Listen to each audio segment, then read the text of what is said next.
की म्हणजे जसं स्त्रियांना प्रेग्नन्सी येते तसं पुरुषांना पण येते. If you are a transgender किंवा तुम्ही जेनेटिकली तुमच्यामध्ये टेस्टोस्टेरोनचं प्रमाण कमी आहे, so you can be converted into म्हणजे तुम्हाला फिमेलमध्ये कन्व्हर्ट केलं जाऊ शकतं. ट्रान्सजेंडरमध्ये की तुम्हाला टेस्टीज आहेत का, तुम्हाला पेनिस आहे का, तुम्ही फक्त एक्सटर्नली ट्रान्सजेंडर आहे का, तुम्ही इंटरनली पण ट्रान्सजेंडर आहे. कारण प्रेग्नन्सीसाठी एग असणं गरजेचं आहे, स्पर्म असणं गरजेचं आहे. की जर प्रेग्नन्सी नळीमध्ये राहिली असेल इन युट्रस, जे की सोनोग्राफीमध्ये समजतं, अशा केसेसमध्ये बऱ्याचशा मुली अनसेफ अबॉर्शनमध्ये लँड होतात. खूप ब्लिडिंग होणे किंवा टू द मॅक्स कधी कधी एखाद्याच्या जीवावर सुद्धा ह्या गोष्टी बेतू शकतात. ह्याच्यात अजून एक लॉचा खूप मोठा क्लॉज आहे की मोर दॅन 18 असाल तर तुमचं चॉईस आहे, but if you less than 18 years, तुमचा हजबंड असू द्या, तुमचा पार्टनर असू द्या, तुमचे पेरेंट्स सोबत असू द्या, it is a rape in India.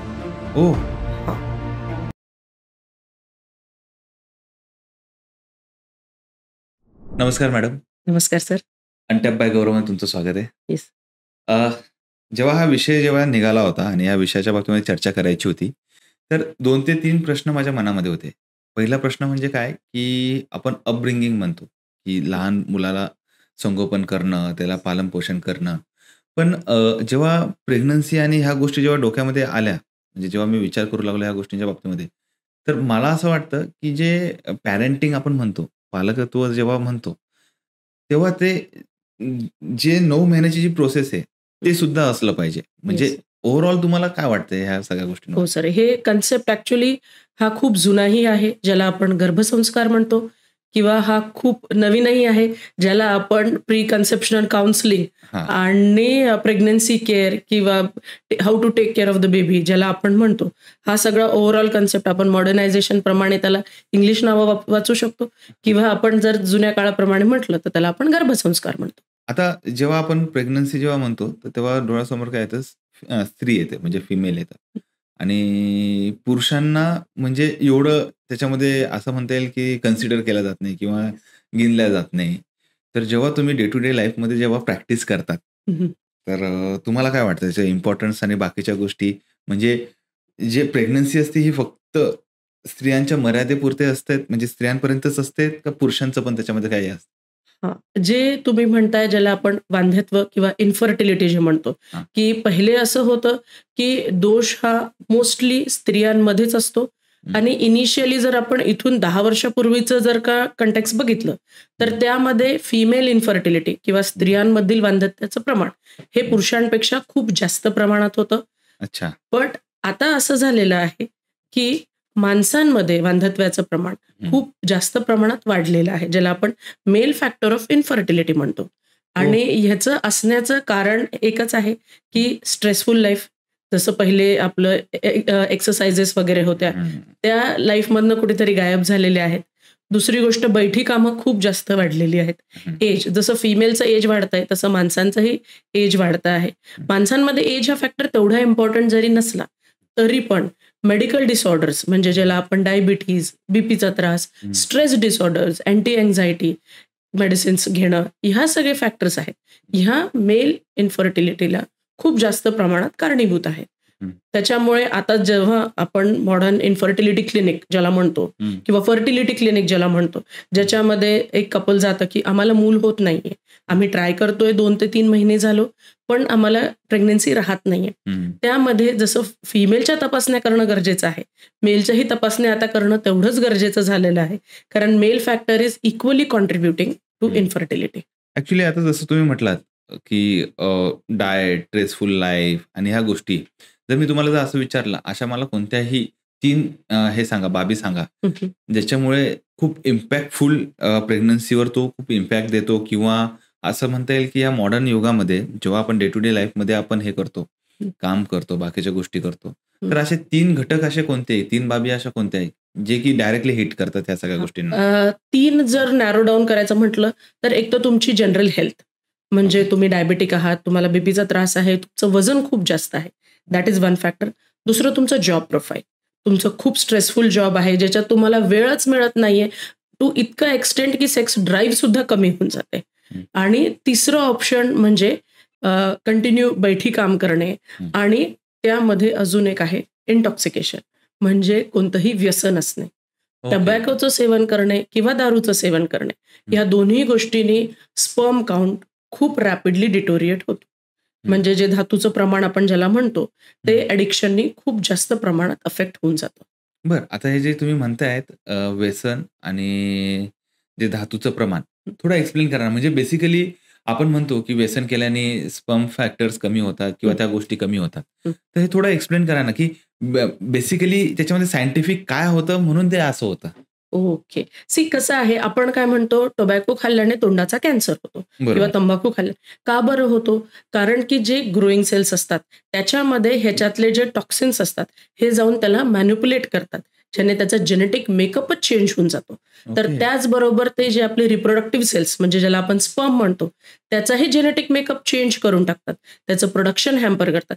Normally एका स्पर्म जे आपण म्हणतो की स्पर्म काउंट ज्याला म्हणतो की धातूचा काउंट नॉर्मली हा 15 मिलियन पेक्षा जास्त नॉर्मल असतो. ओके. तर बॉडी जर 15 मिलियन स्पर्म प्रोड्यूस करत असेल आणि त्यामध्ये तुमच्या शरीरात जर टॉक्सिन असेल ते टोबॅको असेल किंवा अल्कोहोल असेल तर जे हे मल्टिप्लाइंग सेल्स आहेत याच्यावर त्याचा खूप जास्त असर होतो आणि त्याचा काउंटही कमी होऊन जातो आणि ते असूनही ते ॲबनॉर्मॅलिटी वाढते.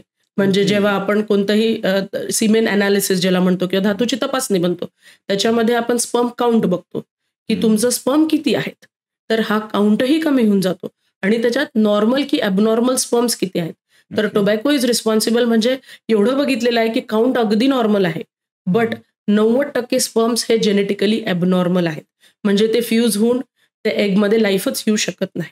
दिस is what tobacco can do to your sperms ज्याला आपण म्हणतो की तो तुमचा स्पर्म काउंट कमीही करू शकतो आणि त्याला पूर्ण ॲबनॉर्मलही करू शकतो. आता कॉर्पोरेट लाईफ जर बघितली, हं. म्हणजे पुणे, मुंबई सारख्या सिटीजमध्ये, टायर 1 सिटीजमध्ये जेव्हा आपण बघतो, तेव्हा व्यसन हे फक्त आपल्याला पुरुषांमध्ये दिसत नाही. हे महिलांमध्ये सुद्धा दिसतात. येस, ओके, म्हणजे जेवढे पुरुष डेफिनेटली. असेल तेवढंच महिलांमध्ये पण त्या गोष्टी दिसतात. येस. तर मग याला तुम्ही कसं बघणार? सर ॲक्च्युअली कसं आहे, महिलांमध्ये जर बघायला गेलं तर व्यसनाचं प्रमाण प्रपोर्शन थोडं कमी आहे.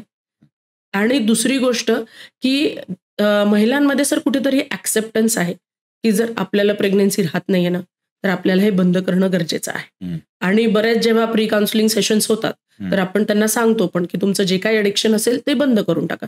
मेल फॅक्टरमध्ये प्रॉब्लेम कसा होतो, की बऱ्याच वेळा त्यांना असं वाटतं, की एक तर मेल फॅक्टर ॲक्सेप्टच पटकन होत नाही.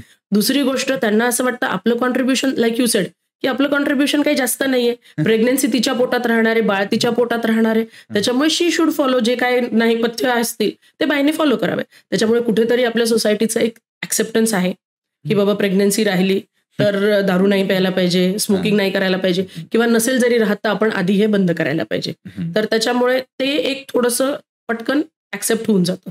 जसं थोड्या वेळापूर्वी तुम्ही एज फॅक्टर काढलं, की एज फॅक्टर पण असतं प्रेग्नन्सीचं येस. एक वन ऑफ द कारण. डेफिनेटली. पण आता जेव्हा आपण समाजामध्ये जेव्हा वावरतो ना, तेव्हा असं म्हटलं जातं, की एक सर्टन एज नंतर त्या गोष्टी होऊ शकत नाही. तर ॲज अ डॉक्टर तुम्ही काय सांगाल, की खरंच त्या गोष्टी असतात का जस्ट हे एक मिथ आहे किंवा मग जस्ट एक अफवा आहे? तर सायंटिफिकली हे नेमकं काय असतं? टॉकिंग अबाउट मेल फॅक्टर जर आपण मेलचं जर बोललं गेलं तर एज एवढं क्रुशियल नाहीये जर तुम्ही हेल्दी लाईफस्टाईल मेंटेन केली तर. जर तुम्हाला डायबिटीज नसेल, तुमचं वजन कंट्रोलमध्ये असेल, तुम्हाला काही सवय नसेल तर मेल फॅक्टर हा एजनी अफेक्ट होत नाही. कारण स्पर्म्स हे डेली बेसिसवर प्रोड्यूस होतात. तुम्ही ओके. जेवढं डाएट व्यवस्थित ठेवलं, जेवढं एक्सरसाइज केलं, तुम्हाला नवीन चांगले स्पर्म्स प्रोड्यूस होऊ शकतात. जसं आपण टोबॅको म्हटलं, जर व्यवस्थित त्यांनी डी-ॲडिक्शन फॉलो केलं, गुड न्यूट्रिशन, अँटीऑक्सिडंट्स घेतले, तर 0 स्पर्मचं सुद्धा काउंट वाढलेला आहे. दॅट हॅज बीन सीन आणि ते नॅचरली सुद्धा कन्सीव्ह करू शकतात. बरं. बट ह्या उलट स्त्रियांमध्ये एक खूप मेजर डिफरन्स हा आहे, की नंबर ऑफ एग्स जे एका स्त्रीमध्ये असतात ते जन्मताच डिसाईड झालेले असतात. आणि जन्मता म्हणजे by birth, at the time of birth number of eggs त्या स्त्रीच्या बॉडीतले डिसाइडेड असतात. हे जेनेटिकली रेग्युलेट होतात किंवा आईच्या पोटात जर काही एक्सपोजर वगैरे झालं असेल तर त्याने डिसाईड होतात. त्याच्यामुळे डेडलाईन ॲज सच जर आपण म्हटलं तर ही खूप व्हेरिएबल आहे. आयडियल एज आपण म्हटलं तर 24 to 28 आहे. बट आयडियल हे प्रत्येकाच्या नुसार सोशल फॅक्टर्सनुसार व्हेरी होतं. बट नंबर ऑफ एग्स फिमेलचे बाय बर्थ डिसाईड असल्यामुळे दर सायकलमध्ये जेव्हा मानसिक पाळी येते एक एक एग त्याच्यातला वेस्ट होत राहतो. म्हणजे दर वर्षातली 12 ते 15 एग्ज वेस्ट होणार. आणि तुम्ही जर म्हणसाल की मी 30 इयर्स नंतर कन्सीव्ह करणार आहे किंवा 35 नंतर कन्सीव्ह करणार आहे, एव्हरी इयर तुमचे एग्ज वेस्ट होत आहेत. त्याच्यामुळे तुमच्याकडे जे एग्ज उरले आहेत याचं प्रमाण खूप कमी होऊन जातं. पण हे जेनेटिकली डिसाइडेड असल्यामुळे कोणाला 25-26 मध्येच प्रेग्नन्सी राहायला त्रास होऊन जातो किंवा कोणाला 35-40 मध्ये सुद्धा काही त्रास होत नाही. That is one major factor की तुम्ही कन्सीव्ह करू शकता की नाही हेच त्याच्यावर डिपेंड करतं, डिपेंड अपॉन युअर एज. कारण जर तुमच्याकडे एग्जच उरलेली नसतील तर मग तुम्ही कन्सीव्ह कशाने करणार. राईट. हे एक आहे झालं. आणि दुसरं मग कन्सेप्शनमध्ये नंतर सुद्धा फिमेल्सला एज रिलेटेड बरेच इश्यू येतात. म्हणजे डायबिटीज, हायपरटेन्शन जसं माणसांमध्ये आहे तसं फिमेलमध्ये सुद्धा प्रेग्नन्सी असोसिएटेड डायबिटीज असेल, प्रेग्नन्सी असोसिएटेड ब्लड प्रेशर असेल, थायरॉइड असेल, हे सगळे आजार मग प्रेग्नन्सीमध्ये वाढण्याचे चान्सेस एज फॅक्टरने अफेक्ट होतात. आता बरेचसे, आता मला जस्ट तुम्ही सांगितलं म्हणून एक असं सुचलं किंवा डोक्यामध्ये आलं माझ्या, की बरेचसे सेलिब्रिटीज आपले एग्स प्रिझर्व्ह करून ठेवतात आणि त्या गोष्टी जी ॲडव्हान्स टेक्नॉलॉजी जी असते, तर काय म्हणजे खरंच ती जेन्युनिटी त्याच्यामध्ये असते किंवा मग ते त्या गोष्टी त्याच्यामध्ये असतात? डेफिनेटली. एग फ्रीझिंगचं ऑप्शन ऍक्च्युली पण कसं आहे, तो खूप एक्सपेन्सिव्ह आहे. It is very less for general population. But if you are belonging to that sort of society आणि तुमचं फिक्सच असेल की I am not gonna conceive, कारण की हे नुसतं एग फ्रीझिंग करणं नाही, तिथून पुढे तुम्हाला IVF लागणार आहे. बिकॉज कसं आहे, एग फ्रीझिंग म्हणजे माझ्या शरीरातले एग्स थोड्या एक्सेस क्वांटिटीमध्ये प्रोड्यूस करणे, ते शरीरातनं रिवाईव्ह करणे आणि त्याला कोल्ड स्टोरेजमध्ये तितकी वर्ष सांभाळून ठेवणे जितकी वर्ष मला प्रेग्नन्सी नको आहे. आणि मग जेव्हा मी डिसाईड करेल की आय वॉन्ट नाव, तर तेव्हा ते एग्स यूज करून त्याला स्पर्म सोबत आर्टिफिशियली फ्यूज करून मग बॉडीमध्ये वापस इम्प्लांट केलं जातं. So it is complete like a IVF in 2 steps. की फर्स्ट स्टेपमध्ये आपण फ्रीज करून ठेवलं. ह्याचं ॲडव्हान्टेज जसं तुम्ही म्हटलं तसं सोशली पण आहे की बाबा माझं करिअर असं आहे किंवा आम्ही फॉरेनला जाणार आहे, तिथे आम्ही प्रेग्नन्सी प्लॅन नाही करू शकत, so I want to freeze my eggs. हे ऑप्शन आहे, हे डेफिनेटली फिजिबल आहे आणि ज्यांना उपयोग करू शकता. And if you are planning to delay your pregnancy, तर मग तुम्ही त्याचा उपयोग करायला पाहिजे. अजून याचा उपयोग त्या लोकांना होतो ज्यांना काही कॅन्सरची ट्रीटमेंट घेणं गरजेचं आहे. फॉर एक्झाम्पल, कोणाला यंग एजमध्ये ब्रेस्ट कॅन्सर डिटेक्ट झालाय आणि त्या केसमध्ये मग जेव्हा त्यांना किमो रेडिओ दिलं जाईल तर त्यांचे एग्स त्याच्यात फ्राय होऊन जातात, दे आर डिस्ट्रॉइड. मग त्या केसमध्ये सुद्धा ते before going to that treatment ते त्यांचे एग्स फ्रीज करून ठेवू शकतात and that can be use later on जेव्हा त्यांची ट्रीटमेंट पूर्ण कम्प्लीट होऊन जाईल. तो एक त्याचा ॲडव्हान्टेज आहे. Same can be done with male partner. आपण स्पर्मही फ्रीज करून ठेवू शकतो. मॅम, आता ह्या सर्व गोष्टींवर जसं आपण म्हटलं डाएटचा एक होतो किंवा एक डे टू डे लाईफचा जे लाईफस्टाईल आपली जी आहे त्याचा इम्पॅक्ट होतो. ओके, असा एक अफेक्ट करणारा एक घटक म्हणजे काय की प्रदूषण किंवा पर्यावरणामध्ये जे आहेत घटक त्याच्यामुळे, तर हा सुद्धा इम्पॅक्टफुल असतो का त्याचं तसं काही मॅटर नसतं? सर, स्टडीज तर असं अजून काही नाहीये की pollution has direct effect on fertility. But हे मात्र खूप क्लिअर आहे की कोणत्याही प्रकारचं टॉक्झिन, ते फूड कलर असू दे किंवा प्रिझर्वेटिव्ह असू द्या किंवा पोल्युशन, जे की टॉक्झिन्स आहेत, जर तुमचं त्याला क्रॉनिक आणि रेग्युलर एक्सपोजर असेल तर ते तुमची फर्टिलिटी डेफिनेटली इफेक्ट करतं. मॅम, अजून एक फॅक्टर बघितला जातो की जसं आपण एग फ्रीजिंग करून वगैरे बाकीच्या प्रोसेस करतो, तसं बरेचसे कपल किंवा बरेचसे जण एक करिअर ओरिएंटेड म्हणा किंवा त्यांच्या कामाच्या बाबतीमध्ये एवढे बुडालेले असतात, ते म्हणतात की आम्ही थोडे डिले करतो, या गोष्टी डिले करू. मग याच्यावरून काय होतं की बऱ्याचदा असं बघितलं जातं की त्या दोघांमध्ये जे संबंध आहे ते बिघडायला तयार, म्हणजे चालू होऊन जातात आणि त्या गोष्टी होऊन जातात. तर असे काय घटक असू शकतात किंवा असे काय प्लॅनिंग असू शकते की हे डिले व्हायला किंवा एक स्मूथली ते जायला पुढे वर्कआउट व्हायला मदत होईल? डेफिनेटली. ऍक्च्युली ज्याला आपण प्री कन्सेप्शनल काउन्सिलिंग असं म्हणतो की प्रसूती म्हणजे तुमच्या प्रेग्नन्सी राहण्याच्या आधीचं. तर जर तुमचा असा विचार असेल की यू आर मॅरिड आणि तुम्हाला पुढे प्रेग्नन्सी डिले करायची आहे, तर तुम्ही गायनॅकला भेटा. काही बेसिक टेस्ट असतात, जसं मी म्हटलं की नंबर ऑफ एग्स हे बाय बर्थ डिसाइडेड असतात. ते आपण AMH म्हणून ब्लड टेस्ट असते, ज्यांनी आपल्याला कळू शकतं की how much eggs you have.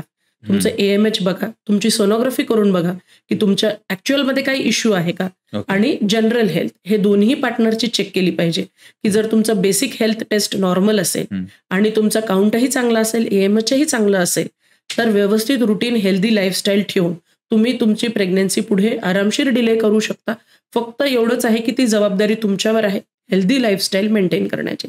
Addiction आहे, मेडिकल डिसऑर्डर्स आहे, एक कॉम्प्लिकेशन वाढत गेलं की मग एज फॅक्टर हे खूप इम्पॉर्टंट रोल त्याच्यामध्ये प्ले करू शकतो. जसं गर्भसंस्कारांचं तुम्ही म्हटलं, तर मला एक सांगा की ॲक्च्युअल गर्भसंस्कार हा जो टर्म आहे, हे मॉडर्न सायन्स काय सांगते याला?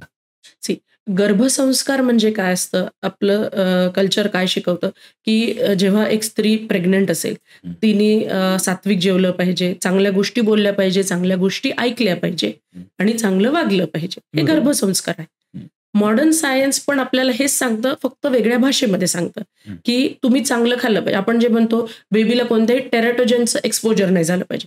टेराटोजन म्हणजे अशा गोष्टी जे स्त्रीने सेवन केल्यामुळे की त्याच्या कॉन्टॅक्टमध्ये आल्यामुळे बाळावर विपरीत परिणाम होऊ शकतो. म्हणजे जे आपण म्हणतो की चांगलं खाल्लं पाहिजे ते की बाबा तुम्ही टेराटोजन्स अवॉइड करायचे आहेत. चांगलं बोललं पाहिजे. सोनोग्राफी काय म्हणते 5व्या महिन्यापासून बाळाला ऐकू येतं. तर मग जे आई बोलेल ते बाळाला ऐकू येणार आहे, म्हणजेच चांगलं बोललं पाहिजे. आणि जे आपण बोलणार ते बाळ पहिल्यापासून ऐकणार आहे. त्याचं ब्रेन डेव्हलपमेंट त्याच्याप्रमाणे होणार आहे. म्हणजे सायन्स सांगतं की जर आईने आर्ट रिलेटेड गोष्टी ऐकल्या तर बाळाचं राईट ब्रेन डेव्हलप होतं. वाचन केलं, चांगली पुस्तकं ऐकली, वाचली तर बाळाचं लेफ्ट ब्रेन डेव्हलप होतं. सेम तेच आहे की यू रीड गुड बुक्स आणि तुम्ही व्यवस्थित जे तुम्ही ऐकताय आणि जे तुम्ही बोलताय ह्याच्यावर तुम्ही खूप नियंत्रण ठेवलं पाहिजे. तेच गर्भसंस्कार आहे आणि तेच मॉडर्न सायन्स आहे. कारण फक्त मॉडर्न सायन्स आपल्याला काय सांगतं की तुमचं बाळ ऐकायला लागलंय, तुमचं बाळ आता तुमच्या बोलण्यानुसार मुवमेंट करायला लागलं आहे. तर तेच आहे, आपलं संस्कृती आपल्याला ते सांगते की आपण ते फक्त एवढंच होतं की आपल्याला त्याचं कारण माहिती नव्हतं. सायन्सने आपल्याला त्याचं कारण दिलं, दुसरं काहीच नाही. ॲक्च्युअली मॅम, आता हे गर्भसंस्कार आपण जेव्हा बोलतो, ओके, त्याच्यामध्ये बरेचसे फॅक्टर येतात. जसं तुम्ही म्हटले की गुड बुक्स वाचले पाहिजे, बाकीच्या गोष्टी पाहिजे आणि प्रत्येक समाज काय करत असतो त्यांच्या ह्याच्यानुसार ते सर्व गोष्टी फॉलो करत असतो. बिलकुल. तर अशा अजून काही गोष्टी आहे मेडिकल म्हणजे आपल्या मॉडर्न सायन्समध्ये जे की फॉलो करणं आपल्याला गरजेचे आहे जेव्हा प्रेग्नन्सीच्या याच्यामध्ये असतील. म्हणजे ते असं पण असू शकतं की आपलं जे हे असेल, काय म्हणता येईल त्याला, स्वभाव असेल, हां, हां, हां. ओके, किंवा मग घरातलं वातावरण असेल, हो, बरोबर. ओके, मग ते सुद्धा इम्पॅक्टफुल असतं त्या गर्भावर?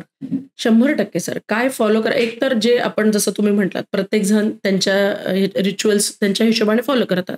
याच्यासोबत एक की रुटीन तुमचं चेकअप करणं, जे तुमच्या शरीरात डिफिशियंट असेल. जसं की आता थायरॉइडचं प्रमाण बऱ्यापैकी वाढलेलं आहे. Thyroid is very important cause for mental retardation बेबीजमध्ये. म्हणून आपण आयोडाइज सॉल्ट वापरणे किंवा थायरॉइडचं सेवन करणे हे एक सप्लिमेंटचा पार्ट झाला. दुसरी गोष्ट इम्पॉर्टंट फॅक्टर म्हणजे स्ट्रेस आहे, की जर घरातलं वातावरण व्यवस्थित राहिलं तर आईला त्याचा ताणतणाव येत नाही. प्रेग्नन्सी असोसिएटेड डिसऑर्डर्स जे आपण मेडिकल डिसऑर्डर्स इन प्रेग्नन्सी किंवा जे आजार होतात प्रेग्नन्सीमध्ये, तिचं अचानक बीपी वाढलं, तिला प्रेग्नन्सीत साखरेचा त्रास व्हायला लागला किंवा प्रेग्नन्सीत झटके आले, ह्याला मेडिकल कारणं तर आहेतच. पण कुठे कुठे घरातली वातावरण, तुमचं खाणं पिणं, तुमचं स्ट्रेस लेवल, तुम्हाला घरातनं काय कॉपरेशन मिळतंय, ह्या सगळ्या गोष्टी पण त्याला अफेक्ट करतातच. एक मजेशीर किस्सा मला म्हणजे असंच आठवला जेव्हा आपण काही पिक्चर्स पण त्याच्यावर आले की थोडा लाईट हा विषय आहे, ओके सर. थोडा एक मजेशीर विषय आहे की म्हणजे जसं स्त्रियांना प्रेग्नन्सी येते तसं पुरुषांना पण येते. तर हा काही प्रकार खरंच असतो? सर हा प्रकार मागे एकदा झालं, पेपरला पण आलं हो, होतं. हो, हो. सी कसं आहे, प्रेग्नन्सीसाठी युट्रस असणं गरजेचं आहे. Okay, okay. Sir uterus transplant surgery ही आपल्या इथे होते. मग जसं IVF मध्ये एम्ब्रिओ त्याच्या ट्रान्सप्लांट होतो, तसं त्या युट्रसमध्ये एम्ब्रिओ ट्रान्सप्लांट करायची गरज. पण हे नॉर्मल हेल्दी मेलमध्ये डिफिकल्ट आहे. If you are a transgender किंवा तुम्ही जेनेटिकली तुमच्यामध्ये टेस्टोस्टेरोनचं प्रमाण कमी आहे, so you can be converted into म्हणजे तुम्हाला फिमेलमध्ये कन्व्हर्ट केलं जाऊ शकतं हॉर्मोन्सनी. बट तो फक्त मजेचा भाग म्हणूनच ठीक आहे. ते बॉडीवर खूप it will take a huge troll on your body. Right. Actually आता जसं तुम्ही ट्रान्सजेंडरचा उल्लेख केला आहे, मला जस्ट एक त्याच्यावर आपल्याला जास्त बोलायचं नाही, पण एक जस्ट प्रश्न असा आहे की यांना पुढे कन्सिव्ह करायला डिफिकल्टीज खूप येत असतील? हो सर. ॲक्च्युली कसं आहे, ट्रान्सजेंडरचे टाईप आहेत खूप सारे. आपण त्यांना सगळ्यांना एकाच कॅटेगरीमध्ये मोडतो. बट ट्रान्सजेंडरमध्ये की तुम्हाला टेस्टीज आहेत का? तुम्हाला पेनिस आहे का? तुम्ही फक्त एक्सटर्नली ट्रान्सजेंडर आहे का, तुम्ही इंटरनली पण ट्रान्सजेंडर आहे. कारण प्रेग्नन्सीसाठी एग असणं गरजेचं आहे, स्पर्म असणं गरजेचं आहे. तर if you can get that, मग तुम्ही प्रेग्नंट राहू शकता. म्हणजे सरळ सोपं विषय. येस. आता जेव्हा आपण भेटलो होतो, या विषयावर चर्चा केली आणि तेव्हा एक विषय आला होता. मला त्या विषयाला थोडं हात घालायचं आहे. ओके. म्हणजे तो विषय असा आहे की अनवेड प्रेग्नन्सी आपण जे म्हणतो. ओके. आता त्याची 2 बाजू आहे. एक बाजू अशी आहे की हा प्रकार आजकाल खूप होताना बघतोय आणि दुसरी बाजू अशी आहे कायदेशीर की फसवणूक खूप मोठ्या प्रमाणात होते. तर पहिली बाजू आपण घेऊयात की ह्या बाबीमध्ये तुम्ही काय सांगाल? जी प्रेग्नन्सी आजकाल अनवेड प्रेग्नन्सी आपण बघतो, म्हणजे लग्नाआधी प्रेग्नन्सी किंवा मग काही लिव्हिंगमध्ये राहताना तेव्हा प्रेग्नन्सी. त्याला जे चॅलेंजेस आपण ह्या गोष्टी करत असतो, तर तुम्ही कसं बघता त्या सर्व गोष्टी? थोडं अनफॉर्च्युनेट आहे sir. It should not happen.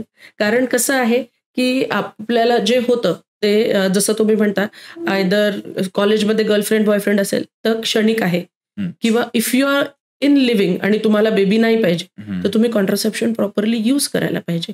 Because landing in to an unwanted pregnancy is very difficult. तसं व्हायला नाही पाहिजे. कारण कोणत्याही प्रकारची प्रेग्नन्सी जी तुम्हाला नको आहे, मग ते तुम्हाला टर्मिनेट करावं लागणार. आणि कोणतंही अबॉर्शन असो, तुम्ही बाय चॉईस करा किंवा तुम्ही ते नॅचरली होऊन जावं, दोन्हीमध्ये पुढे प्रेग्नन्सी राहायला खूप त्रास येतो. It can result in infertility पुढे. पुन्हा जसं तुम्ही म्हणला लिव्ह इन मध्ये असेल तर ते प्रॉपर डॉक्टरकडे जाऊन कन्सल्ट करून गोष्टी करतात, because the partner is with them. जेव्हा हे कॉलेजच्या मुलांमुलींमध्ये होतं, मग ते लोक अनसेफ अबॉर्शनसाठी जातात. कारण की ते ब्लड टेस्ट करायची त्यांची इच्छा नसते, सोनोग्राफी करायची त्यांची इच्छा नसते. मग कधी निगेटिव्ह ब्लड ग्रुप असतो पेशंटचा. तसं होऊन जातं की जर प्रेग्नन्सी नळीमध्ये राहिली असेल, इन युट्रस, जे की सोनोग्राफीमध्ये समजतं, अशा केसेसमध्ये बऱ्याचशा मुली अनसेफ अबॉर्शनमध्ये लँड होतात. खूप ब्लिडिंग होणे किंवा टू द मॅक्स कधी कधी एखाद्याच्या जीवावर सुद्धा या गोष्टी बेतू शकतात. फक्त हे तर झालं की प्रेग्नन्सी पॉईंट ऑफ व्ह्यूचं. ह्याच्यात अजून एक लॉचा खूप मोठा क्लॉज आहे की मोर दॅन 18 असाल तर तुमचं चॉईस आहे. Okay. But if you are less than 18 years, तुमचा हजबंड असू द्या, तुमचा पार्टनर असू द्या, तुमचे पेरेंट्स सोबत असू द्या, it is a rape in India. हा, लेस दॅन 18 इयर्स इज रेप. आणि ते प्रत्येक मेडिकल प्रॅक्टिशनरला, रेडिओलॉजिस्ट असो नाही तर गायनेकोलॉजिस्ट असो, it is mandatory for them की ते तुम्ही पोलिसला नोटिफाय करा. बिलो 80 जर असेल तर 18 years, it is rape in India. तुम्ही मॅरिड जरी असले तरी सुद्धा तो रेपच आहे, because it is not allowed in the law. तर मग काय होतं सर, ह्याच्यामध्ये जर कॉलेजच्या मुलं मुली असतात ते एज चुकीचं सांगतात. दुसरी गोष्ट ह्यामध्ये की ट्रीटमेंट, ह्याला एक ट्रीटमेंट बॅरियर येण्याचं कारण हेच आहे की एज कन्फर्मेशन, की पेशंट एज खरं सांगतायत की नाही सांगत. तुम्ही त्याला पुन्हा एज प्रूफ डॉक्टरला जपून ठेवणं गरजेचं आहे. की जसं तुम्ही म्हटलात, जो फसवणुकीचा जो पार्ट आहे, म्हणजे फसवणूक इथपासून सुरू होऊ शकते की पेशंटनी खरं एज नाही सांगितलं. त्याच्यामुळे कोणत्याही डॉक्टरला ह्या भानगडीत पडायला नको वाटतं की उद्या ह्याचा जर कोर्ट कॉल आला तर आपल्याला आपलं दुकान बंद ठेवून त्या दिवशी कोर्टात हजर राहणं आहे. पण बऱ्याचदा असं पण बघितलं जातं मॅम, पैशाच्या पोटी डॉक्टर सुद्धा समोरचा पेशंट बघून सगळ्या गोष्टी करतात. हो सर, ही पैसे म्हणण्यापेक्षा सर कसं आहे, चार्जेस तर प्रत्येक डॉक्टर स्वतःचं ठरवू शकतं की what charge he want to.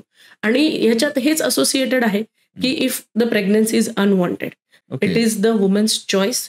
तिला जर ती प्रेग्नन्सी नको असेल, तिचं जर म्हणणं आहे की ही प्रेग्नन्सी माझ्या चॉईसनी राहिली आहे, कोणी मला जबरदस्ती नाही केली, टर्मिनेट म्हणजे बाळ पाडायसाठी सुद्धा कोणी मला जबरदस्ती नाही केलेली, आणि मी माझ्या स्व इच्छेने मला हे बाळ नको आहे, तर बाय प्रोसेस व्यवस्थित जात आहेत.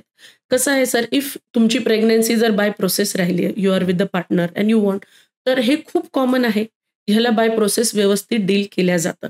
बट जेव्हा तिथे काहीतरी बट येतं, त्याचा फायदा कधी पेशंट्सही घेतात आणि कधी डॉक्टर्सही घेतात. ती गोष्ट ते म्युच्युअल आहे, कारण दोन्ही माणसं आहेत, दोघांनाही त्यांचा स्वार्थ आहे. कधी कधी असं असतं की तो पार्टनर ऑलरेडी मॅरिड असतो आणि हे असं आहे, तर त्याच्यामुळे मग गोष्टी येतात.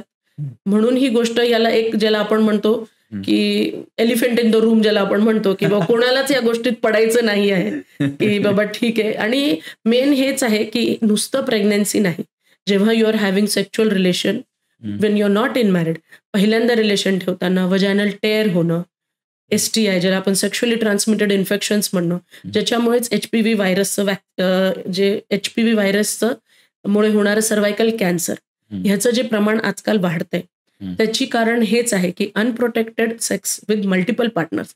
आज तुम्ही एका पार्टनरसोबत ठेवताय, पण तुम्ही सोडून तुमचा पार्टनर अजून किती लोकांसोबत रिलेशन ठेवताय, बरोबर आहे. ह्याचा टॅग कोण ठेवणार?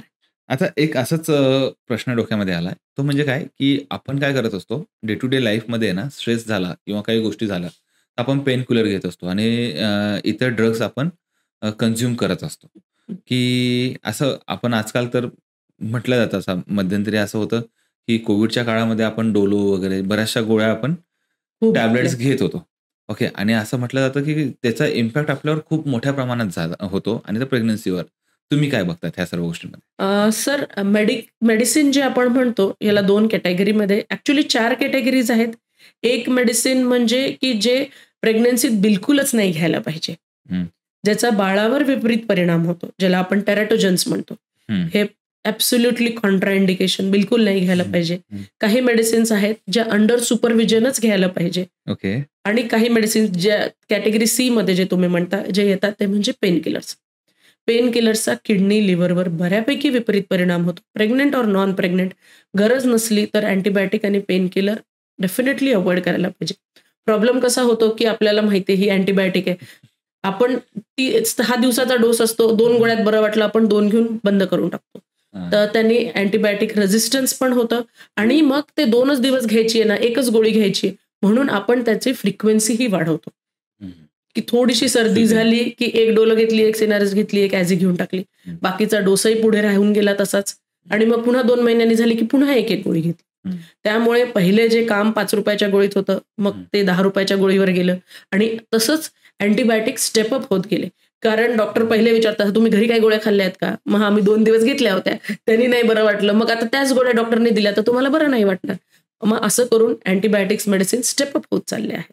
आता एक प्रेग्नन्सीच्या काळामध्ये एक मी बघितलं आणि हा माझा स्वतःचा अनुभव आहे, की सुरुवातीला कसं होत होतं, म्हणजे माझी आई असेल किंवा मग एक पिढी असेल, मागची जी पिढी असेल, तर त्यांना एक मिनिमम टेस्ट असायच्या आणि ते बाहेर जायचं. म्हणजे जर पैशांच्या भाषेमध्ये सांगितलं, की खूप नॉमिनल चार्जेस लागायचे येस, आणि डेफिनेटली. प्रेग्नन्सी त्या क्लिअर व्हायच्या. Yes, yes. पण आता जर बघितलं तर ₹1,00,000 त्या 9 महिन्यामध्ये ₹1 ते ₹1,25,000 कुठे निघून जातो, डेफिनेटली. काही कळत नाही. ओके, ठीक आहे. मिडल क्लाससाठी किंवा अप्पर मिडल क्लाससाठी हा जो खर्च आहे, हा ते म्हणजे तो भार उचलू शकतात. बरोबर, बरोबर. पण जे एकदम सर्वसामान्य आहे, बिलो द पुअर्टी लाईन आहे किंवा गरीब आहेत, ज्यांचं अर्निंग एवढी नाहीये, त्यांनी मग काय करावं? मग त्यांना मग बेसिकली मग पर्याय नसतो की सरकारी दवाखाने, हो, आणि मग बरोबर. तिथून ते जे प्रॉब्लेम्स क्रिएट होतात, बाकीच्या गोष्टी होतात. तर काय नेमकं ह्या बाबतीमध्ये तुम्हाला वाटतं? सर, ह्याचं सगळ्यात पहिलं फॅक्टर म्हणजे की जे आता जे जसं आपण बोललो की एज, हं. This is the first factor. Okay. पहिले ज्या एजला आता तुम्ही कन्सीव्ह करताय, त्या एजला तुमच्या आईला 3 लेकरं होऊन फॅमिली प्लॅनिंगचं ऑपरेशन झालेलं असायचं. कमी एजमध्ये जे मेडिकल डिसऑर्डर्स होत्या प्रेग्नन्सीमधल्या, तो फॅक्टर बऱ्यापैकी रूल आउट होऊन जातो. ओके. आता कसं होतं, जसं एज वाढतं, बऱ्याच पेशंटला थायरॉइडचा त्रास होतोय, बऱ्याच जणांचं बीपी वाढून जातंय किंवा शुगर डिटेक्ट होते प्रेग्नन्सीमध्ये. दुसरं लाईफस्टाईल. पहिले बायका घरातली कामं करत होती बऱ्यापैकी, आणि स्ट्रेस फॅक्टर नव्हता. कमवून आणणं ही माणसाची जबाबदारी होती. बाईचं काम जे घरात आहे ते बनवणं, घरातली कामं करणं. आता कसं झालंय, फायनान्सेसमध्ये कुठेतरी फिमेल इन्व्हॉल्व्ह झाले आहेत. त्याच्यामुळे जॉबमुळे स्ट्रेस फॅक्टर एक वाढला आहे, ज्याच्यामुळे लो रिस्क प्रेग्नन्सी ही हाय रिस्क प्रेग्नन्सी व्हायला लागली आहे. ओके. म्हणजे तुम्हाला काही मेडिकल डिसऑर्डर आहे, तुम्हाला काही अँक्झायटी आहे, काय आहे, दॅट इज वन थिंग. दुसरी गोष्ट कशी होती सर, की पहिले जे टॉक्सिन्स वगैरे होते, त्याच्यामुळे आपलं ते प्रमाण खूप कमी होतं. त्याच्यामुळे बाळांमध्ये विकलांगता येण्याचं प्रमाण खूप कमी होतं. सोनोग्राफी करतच नव्हते, अवेलेबलच नव्हती. हो. मम्मीच्या टाईममध्ये तर नव्हतीच. अजून 10 वर्षापूर्वीही एक सोनोग्राफी केली किंवा 9व्या महिन्यात सोनोग्राफी केली, सफिशियंट होतं.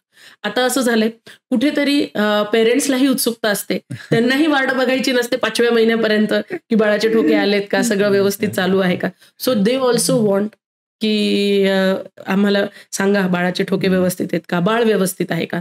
आणि कुठेतरी असं एक एक जे मेजर सोनोग्राफी इन्क्रीज होण्याचं कारण आहे टू अवॉइड कंजेनायटल अनॅमलीज, म्हणजे जन्मतः जे बाळांमध्ये दोष असतात त्याचं प्रमाण कमी करण्यासाठी. पहिले आपण बघायचो एक हात असलेलं, एक पाय असलेले बाळांचं प्रमाण खूप होतं, किंवा जे क्लेफ्ट लिप, इथे जे मार्क असायचं, क्लेफ्ट लिप, क्लेफ्ट पॅलेट, ह्याचं प्रमाण खूप जास्त होतं. आता हे सोनोग्राफीमध्ये ह्या अनॅमलीज डिटेक्ट होतात, ज्या बेबीसाठी सर्व्हायव्हलसाठी चांगल्या नसतील, किंवा मतिमंदता, हा एक मेंटल रिटार्डेशन, डाऊन सिंड्रोम जो पहिले इंडियामध्ये खूप कॉमन होतं, त्याचं आता रुटीनली 3.5 महिन्यात स्क्रीनिंग केलं जातं, सो दॅट की डाऊन सिंड्रोमचे बेबीज जन्माला नको यायला, कारण ते लाईफ त्यांच्यासाठी किंवा त्यांच्या पेरेंट्ससाठी खूप ट्रबलसम आहे. मग ह्या सगळ्या गोष्टींमुळे हळूहळू करून करून प्रत्येक ऍस्पेक्टमध्ये सोनोग्राफी वाढल्या, मेडिसिन वाढल्या, ब्लड टेस्ट वाढलं, म्हणून कॉस्ट वाढली आहे. आणि जसं तुम्ही म्हणता, गव्हर्नमेंट इज डुईंग, खूप हेल्थ सेंटर्स आहेत. औरंगाबादमध्ये 5 मेडिकल कॉलेजेस झाले आहेत, which are providing good health services. त्याच्यामुळे तुम्ही ज्या कोणत्या स्टार्ट ऑफ सोसायटीमध्ये असाल, you should approach that hospital, कारण बेसिक टेस्टचं तर खूप जास्त काहीच नसतं. बेसिक तर 3-4 सोनोग्राफीज असतात आणि ब्लड टेस्ट असतात, ते सगळीकडे होतात. तुम्ही जर म्हणसाल की मला फ्रीमध्ये पाहिजे, तुम्हाला गव्हर्नमेंट हॉस्पिटल्स आहेत. तुम्ही म्हणसाल मला ॲव्हरेज पाहिजे, प्रायव्हेट आहेत. आणि आता नवीन एक डिमांड आहे, आम्हाला फोटोशूटसाठी प्रेग्नन्सी करून पाहिजे, ते सुद्धा औरंगाबादमध्ये अवेलेबल आहे इफ यू वॉन्ट टू. आम्हाला 4D स्कॅन पाहिजे, आम्हाला बाळाचा चेहरा पोटात बघायचा आहे, एव्हरीथिंग इज अवेलेबल.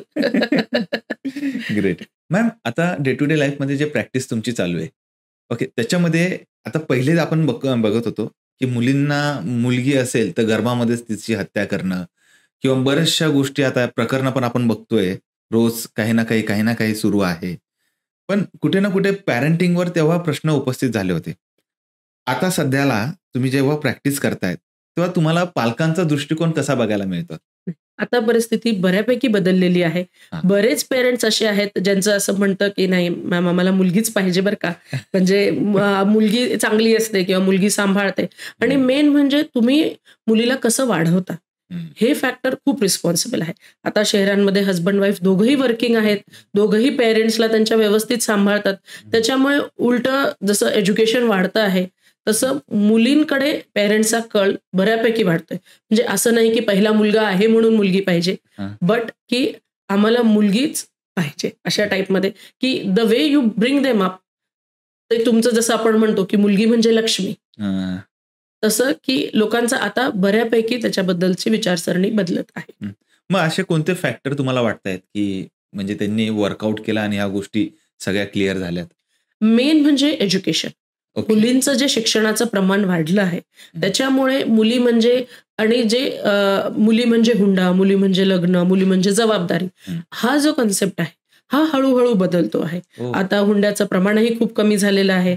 आता त्याच्याच बरोबर की मुलींचं एज्युकेशन वाढल्यामुळे she is a equal partner in the house.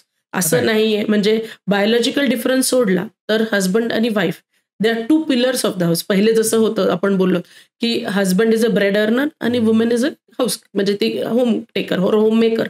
But आता तसं नाहीये, they both are equally contributing to their family. आणि त्याच्यामुळे खूपसा असं फरक नाही उरलेला की मुलगा किंवा मुलगी ॲज सच. आता तसं एवढं माझ्या प्रॅक्टिसमध्ये मला जाणवत नाही. धन्यवाद मॅडम, एवढी महत्वाची माहिती आमच्यासोबत शेअर केली, माझ्या व्ह्युअर सोबत शेअर केली. नक्कीच याचा फायदा आम्ही कुठे ना कुठे घेऊ, आणि तुम्ही एवढा वेळात वेळ काढून आलात, खूप खूप धन्यवाद madam. Thank you so much sir, thank you.